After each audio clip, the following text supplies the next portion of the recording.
Welcome to the bird media. నేను మీ పవన్ కృష్ణమూర్తి. తిరుమల స్వామివారి లడ్డూ ప్రసాదం తయారు చేసినటువంటిది నెయ్యి కాదు, అది కెమికల్ ద్రావకం. పామాయిల్ లార్క్ ఇతరత్ర ఉన్నటువంటి వీటితోటి కర్నల్ అన్నిటితో చేసినటువంటి నెయ్యిలా భ్రమింపజేసేటువంటి ద్రావకం మాత్రమే. ఇది అయితే సుస్పష్టం, అందులో ఎటువంటి అనుమానం లేదు.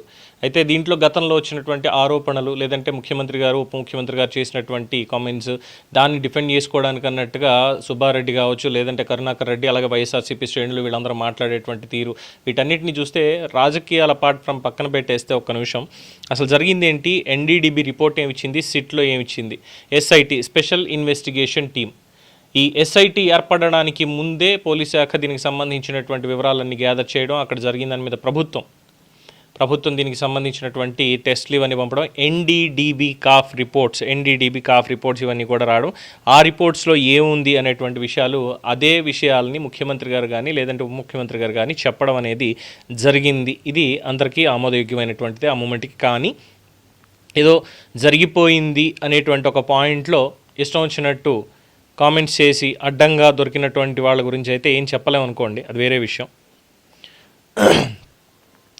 సో దీంట్లో మనకి ఎన్డీడీబీ రిపోర్ట్ అనేది ఉంది. ఇప్పుడు కొత్తగా చేస్తున్నటువంటి ప్రచారం ఏంటంటే అసలు వైఎస్ఆర్సీపీ నేతల పేర్లు అనేవి దీంట్లో ఎక్కడా లేవు.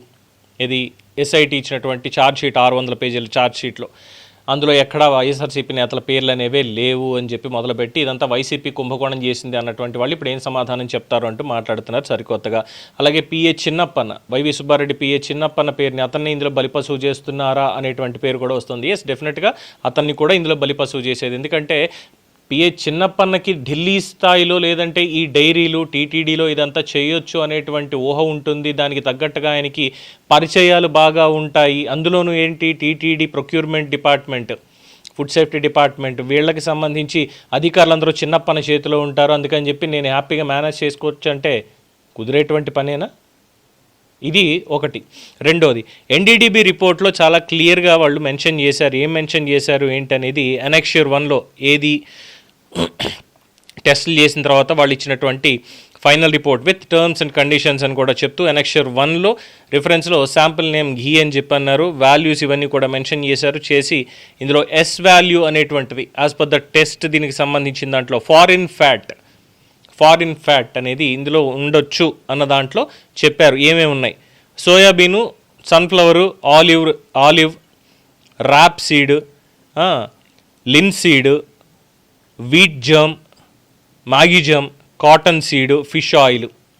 ఇది ఈక్వేషన్ నెంబర్ 1. ఈక్వేషన్ నెంబర్ 2లో coconut and palm kernel fat, palm kernel ఈ ఫ్యాట్ ఉండొచ్చు అని. ఇక ఈక్వేషన్ నెంబర్ 3లో palm oil and beef tallow, 4 lard, 5 total. ఈ 5 పారామీటర్లు దీంట్లో ఉన్నాయి అనేది వాళ్ళు చెప్పినటువంటి అంశం. అసలు అక్కడ వాడింది స్వచ్ఛమైనటువంటి ఆవు నెయ్యే కాదు. అది బోలేబాబా డైరీనా, లేదంటే వైష్ణవి డైరీనా, ఏఆర్ డైరీనా, ఇంకోట ఏదైనా కానీ అది ఆవు నెయ్యే కాదు. అసలు అందులో లాక్టిక్ యాసిడ్ అనేదే లేదు, ఆ ట్రేస్ అనేదే లేదు అనేది చాలా స్పష్టంగా చెప్పారు. అది నెయ్యే కాదు అన్నప్పుడు దాంట్లో ఏమేం కలిసి ఉండొచ్చు? ఏదైనా కలిసి ఉండొచ్చు. నెయ్యితో లడ్డూలు చేయలేదు, 20 కోట్ల లడ్డూలు, 68 లక్షల కిలోల ఆ ద్రావకంతో 20 కోట్ల లడ్డూలు చేసి అందులో దాదాపు 1 లక్ష లడ్డూలు ఎన్నో అయోధ్యకు కూడా పంపించారు రామ జన్మభూమి దానికి సంబంధించి. ఇక్కడ సిట్ రిపోర్ట్లో ఏముంది, అందులో వాళ్ళ పేర్లు లేవు వీళ్ళ పేర్లు లేవు అంటే ఎన్డీడీబీ రిపోర్ట్ కూడా ఉంది, సిట్ కూడా ఉంది. అసలు నెయ్యే కాదు అనేది చాలా స్పష్టంగా జరిగింది. 5 ఏళ్లలో జరిగినటువంటి వ్యవహారం ఇది.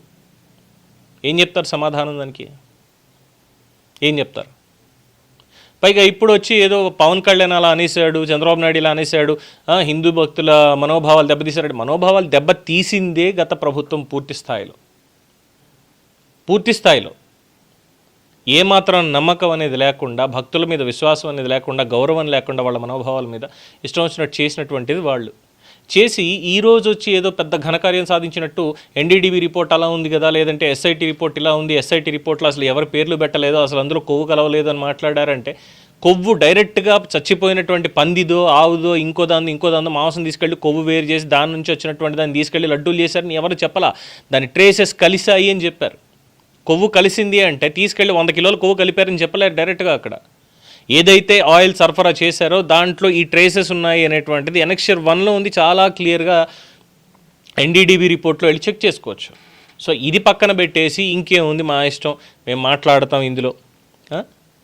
ఆబ్టైన్ from the bovine milk other than cows milk. However BIS 16326 2015 mentioned that method given in ISO 17678 may used for determination of milk fat purity till such a time study of validation and standardization of GC method as per the ISO 17678.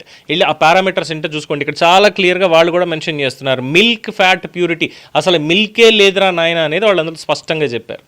NDDB రిపోర్ట్లో కావచ్చు, SIT దగ్గరికి వచ్చేసరికి ఎవరు నేరం చేశారు అనేటువంటి దాని మీద వాళ్ళేమి కోర్టు CBI వాళ్ళని అందులో పెట్టినటువంటిది మీరు ఇందులో పర్టికులర్గా కొవ్వు కలిపారా లేదా అనే దాని మీద ఇన్వెస్టిగేషన్ చేయండి అని కాదు చెప్పింది. అసలు లడ్డు కల్తీ జరిగిందా లేదా, చేస్తే ఎవరు చేశారు, ఎంత కుంభకోణం తాగుంది, మొత్తం అన్ని వివరాలు బయటికి తీయమని చెప్పారన్నారు.